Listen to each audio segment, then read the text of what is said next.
Hi, welcome back to this series of videos which I'm making for my friends, family members, patients, and clients.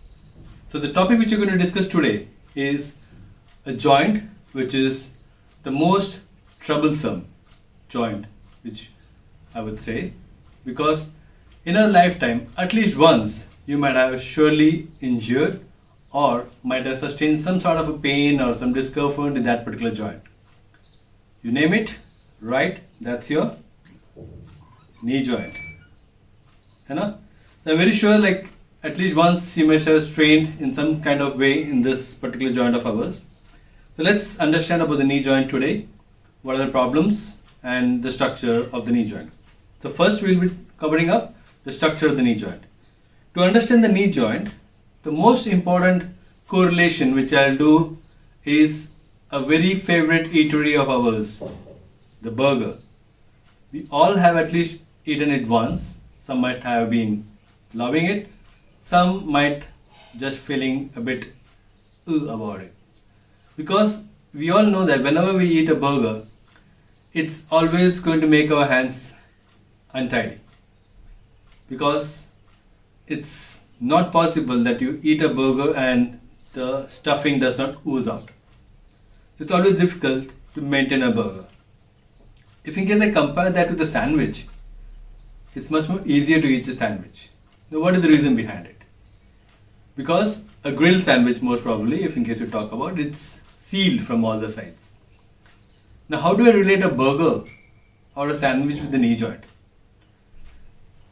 The knee joint is also a joint which is a sandwich or a burger, to be more precise, between the hip and the ankle. So any sort of a pressure, direct or on an angle, if in case it goes on a wrong manner, will cause the structure in between to pop out.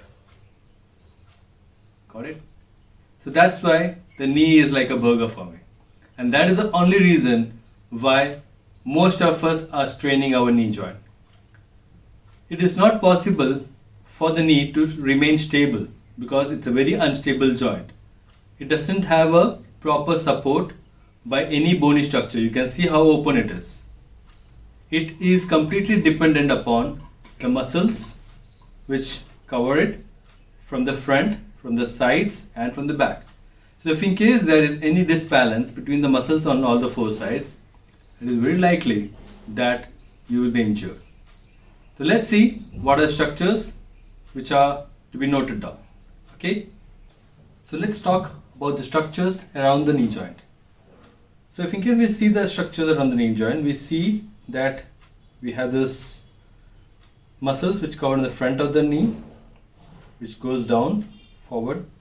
Then we have muscles which are on the back of the knee. Now the front of the muscles, front knee muscles or the thigh muscles are called the quadriceps. The back muscles are called the hamstrings. So we have very much heard about these names because we have heard about the hamstring strain which we are seeing very commonly in the sports people. Quadriceps muscle tear which happens in bodybuilders. And then we have a muscle which is from the back, which is our calf muscle, which attaches to the ankle, which we are discussing in the last class of ankle. Like this muscle helps in the movement of the ankle and also of the knee joint. So the major muscles are the front muscles and the back of the thigh muscles. Now these muscles are mainly required for the movement of the knee front and back. So this is the movement which is forward and this is the movement which is backward. The likely movement which is happening in the knee joint is only to up and down. There is no sideway movement which can be performed by us independently. Yes, there are small sort of rotations which can happen, but you cannot control them by yourself. So the moment, even though if it is only one plane, there are likely small rotational movements which is happening. Now these rotational movements, these sideways movements has to be prevented. They are not normal if they are happening. So what are the structures which are preventing them? Now the most likely soft tissues which are preventing them are something which is called as ligaments. Now what are ligaments? Ligaments are something like a nail or a screw. they actually are supportive structures which are used to prevent a structure from moving. For example, a carpenter uses a nail to attach two woods. So once he attaches that, it doesn't move. So it is like a fixation, right? So ligaments are basically fixatures which prevent undue movements happening. So for example, if in case we are walking, to prevent the sideway movements, we have two ligaments on the side. When you are walking forward, in order to prevent the forward movement of the tibia, the lower portion bone, we have a few ligaments which is there in between. Then we all know there is this structure on which the bone joint moves. So in order to prevent them from rubbing with each other, we have certain washers which is called the meniscus.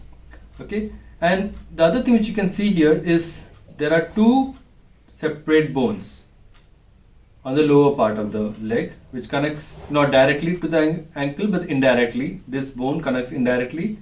It is an accessory bone, but it plays a major role in weight transfer.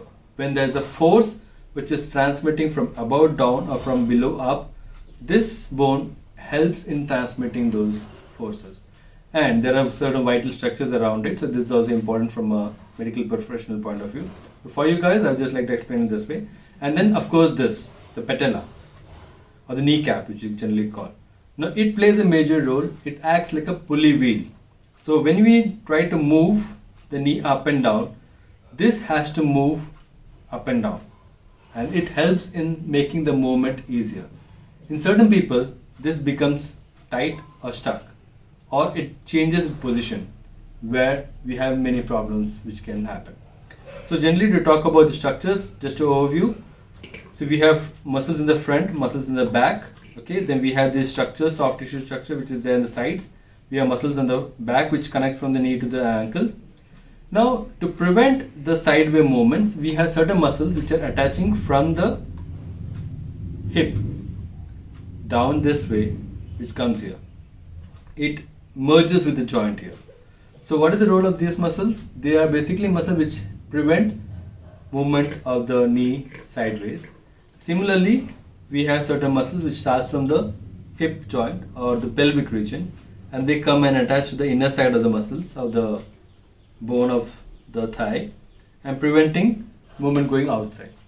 So this way, the joint of the knee is supported with soft tissues from all the sides. There is no fixed structure which can give support to the knee. It's 100% dependent on the structures below, above and on the sides for its stability and mobility. If any of these structures, it's like a puppet.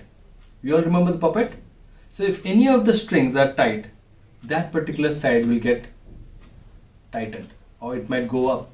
So if in case your knee is getting injured, it could be because if your ankle not placing properly, as I was talking in the last class, remember foot flat, or it could be your knee joint, the hip joint has some issue, or might be there's some tightness in the inner muscles of the thigh or tightness in the outer side of the thigh. So there are many such structures which needs to be understood to be able to give a proper diagnosis of the knee joint. So let's see how to go for a differential diagnosis, how to diagnose easily what are structures which are involved and what needs to be done about them. Okay.